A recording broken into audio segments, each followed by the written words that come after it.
ကမ္ဘာဆန်စပါးလိုအပ်မှုဟာပိုးပြီးတော့မြင့်တက်လာနေပါတယ်မြန်မာနိုင်ငံဟာအဲ့ဒီလိုအပ်ချက်ကိုဖြည့်စွမ်းနိုင်မှုအကောင်းဆုံးအနေအထားမှာရောက်ရှိနေတဲ့နိုင်ငံတစ်နိုင်ငံဖြစ်ပါတယ်2009ခုနှစ်အတွင်းမှာပြည်တွင်းလူမှုရေးအဖွဲ့အစည်းနှစ်ခုကနိုင်ငံခြားဈေးကွက်စံချိန်မီတဲ့ဆန်စပါးစိုက်ပျိုးထုတ်လုပ်တင်ပို့ရေးစီမံကိန်းတစ်ခုကိုအေယာဝတီမြို့ဝကျွန်းပေါ်ဒေသမှာအကောင့်ထဲပေါ်ဆောင်ရွက်ခဲ့ကြပါတယ်။အဲ့ဒီစမ်းသပ်စီမံကိန်းမှာကျေးရွာအုပ်စုတစုကလယ်သမား210ပါဝင်ခဲ့ကြပါတယ်။သူတို့အများစုဟာနာဂိမုန်တိုင်းတန်ကြောင့်ပျက်စီးခဲ့ရတဲ့သူတို့ရဲ့ဘဝတွေကိုပြန်လည်ထူထောင်ဖို့ရုန်းကန်နေကြရဆဲပါ။စားစရာတောက်စရာလည်းမကြောင်အောင်လုပ်သွားတယ်။နေစရာလည်းမကြောင်အောင်လုပ်သွားတယ်။တချို့ကြလည်းလယ်မရှိတဲ့လူကြလည်းခြံဥယျာဉ်နဲ့စားကြတယ်။စားကြတဲ့အခါကျတော့အဲ့ခြံဥယျာဉ်မှာတခါတည်းဖြက်စီးသွားတော့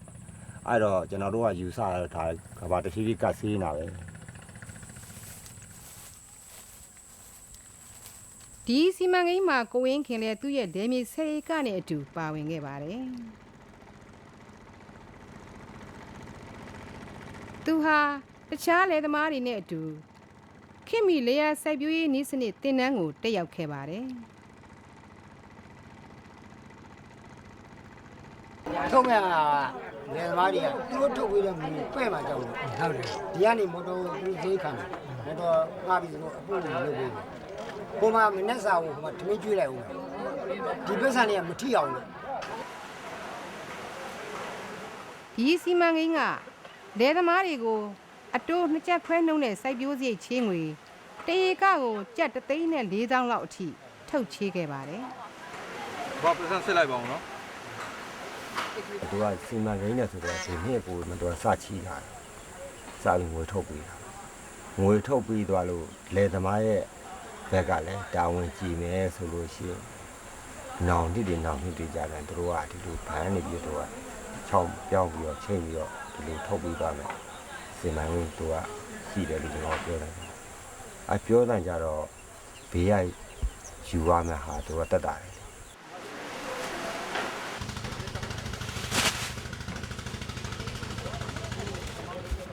ဒီချင်းငွေတွေကို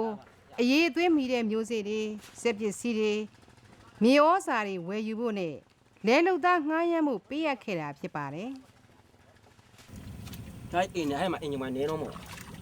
အင်ဂျင်ဝိုင်းပြည့်ရှိတာဘောကဆက်မောင်းနေတာဒီရှစ်ကင်းနေအင်ဂျင်မိုင်အင်ဂျင်ဝိုင်းအပြည့်ရှိတယ်သူကဆက်မောင်းနေတာကိုဆက်မောင်းနေတော့အပြည့်ထဲတာဒီဥစ္စာတွေလိန်ချိုးဆယ်ဦးဘက်ဖွဲ့မယ်ဆယ်ဦးတစ်ခွက်ဖွဲ့မယ်ဆိုတော့သူတို့ကတော့ဒါပေမဲ့တစ်ခုတော့ရှိရတူဦးကြီးတော့တအားမှမခံသူတို့ပုံစံကျွန်တော်ကြည့်ရတာဒီအဖွဲတွေကမှမကြေပြွန်လို့ရှိလို့ရှိရင်ဒီဆယ်ဦးတွေကဒီအဲ့တူဦးသာမကြေဘူးအဲ့တူဦးသာသူတို့စိုက်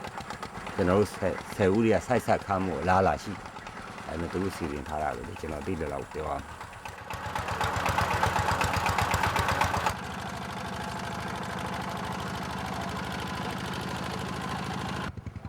မယ်နိုင်ငံခြားစည်းကွက်အရေးသွေးမိတဲ့စပါးတွေရရှိလာဖို့အတွက်ကွင်းတစ်ဆက်ထဲမှာအရေးအသွေးမြင့်တဲ့မျိုးစပါးတစ်မျိုးတည်းကိုစိုက်ပျိုးဖို့လိုအပ်ပါတယ်စီမံကိန်းမှာစိုက်ပျိုးခဲ့တဲ့မျိုးစပါးတွေကိုမြမစိုက်ပျိုးရေးလုပ်ငန်းကတက်ခွဲကမှအရေးအသွေးစစ်ဆေးပြီးမှရွေးချယ်ခဲ့တာဖြစ်ပါတယ်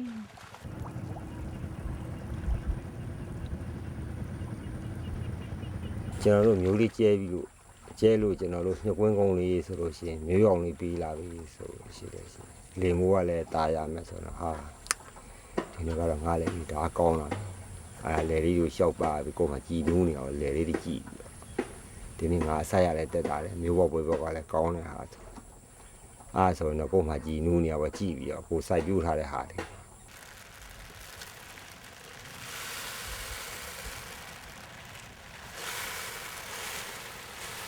အသုံးပြုရမယ့်တဘာဝမြေဩဇာနဲ့ဓာတ်မြေဩဇာအချိုးအစားကိုရောပမာဏကိုပါ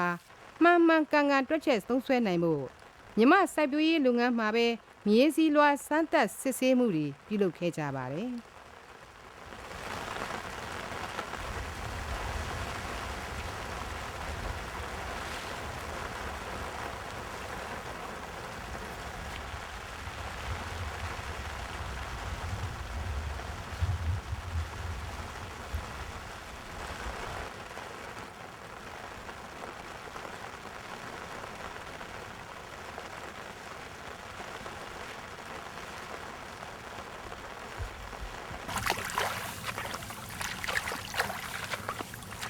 စိုက်ပျိုးရေးဌာနကပညာရှင်တွေက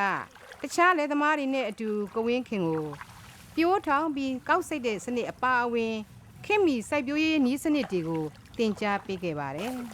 ။အဲဒီနည်းစနစ်တွေကိုအသုံးပြုခြင်းအပြင်မျိုးစေ့လိုအပ်ချက်ကိုလျှော့ချနိုင်သလိုစပါးအပင်ပွားနှုန်းကိုလည်းမြင့်တက်လာစေပါတယ်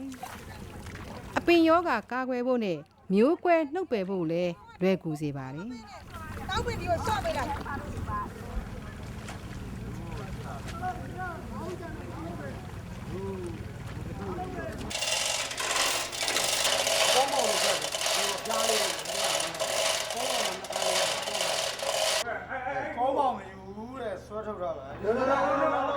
အဲ့ဒီကာလအတွင်းမှာပဲဒေသတွင်းမှာရှိတဲ့ဆန်စက်တစ်ခုကိုပြည်ပဈေးကွက်အရေးသွင်းမိတဲ့ဆန်တွေကြိတ်ခွဲနိုင်ဖို့အဆင့်မြင့်ခဲ့ပါတယ်ဒီလိုလုံလောက်တဲ့စိုက်ပျိုးစရိတ်ချင်းငွေရရှိနိုင်မှုနဲ့ခင်မီနီးပညာတွေအသုံးပြုစိုက်ပျိုးမှုတွေကမြန်မာနိုင်ငံဟာအရေးအသွေးရောအထွက်နှုန်းမှာမြင့်မားတဲ့ဆန်စပါးစိုက်ပျိုးထုတ်လုပ်နိုင်တယ်ဆိုတာကိုလယ်သမားတွေကသက်သေပြခဲ့ကြပါပြီဒီလိုနည်းနဲ့ပဲမြန်မာနိုင်ငံဟာသူရက်တည်ခဲ့မှုတဲ့အာရှတိုက်ရဲ့စပကြီးအဖြစ်ကိုပြန်လည်ရောက်ရှိလာနိုင်မှာဖြစ်ပါတယ်ရှင်